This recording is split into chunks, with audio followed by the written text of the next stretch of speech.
चला तर मग आज आपण करणार आहोत भरली भेंडी। तर बघू शकता तुम्ही, त्यासाठी मी भेंडी घेतली, त्याला बरोबर मधोमध काप केले आणि लगेच थोडी कोथिंबीर कट केली त्यासाठी। आता आपल्याला लागणार आहे त्याचं सारण।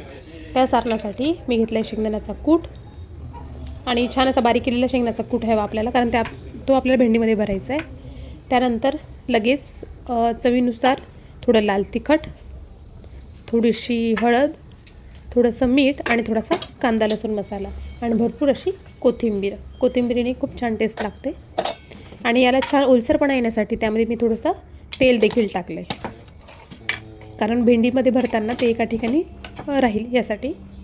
तर हे सगळं छानपैकी मिक्स करून घेतलं आणि लगेच आपल्याला ते भेंडीमध्ये भरून घ्यायचं आहे। तुम्ही बघू शकता भेंडीमध्ये अशा प्रकारे आपल्याला ते फिलअप करायचं आहे भेंडीचं सारण। ही भेंडी अगदी टेस्टी खमंग लागते, नक्की करून बघा। ॲज अ भाजी म्हणून तुम्ही सुद्धा खाऊ शकता किंवा तोंडी लावण्यासाठी सुद्धा करू शकता।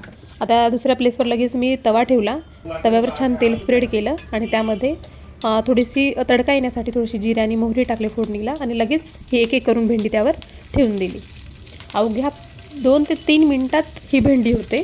क्विक अशी खमंग जर काही खायचं असेल तर ही भेंडी आपण नक्कीच करू शकता। त्यानंतर एक करून ती भेंडी पलटून घेतली आणि त्यावर थोडंसं झाकण ठेवलं। अवघ्या काही मिनिटामध्येच ही आपली खमंग भेंडी अशी तयार होते।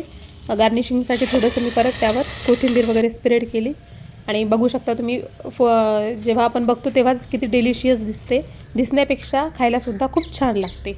नक्कीच करून बघा भरली भेंडी। Thanks for watching.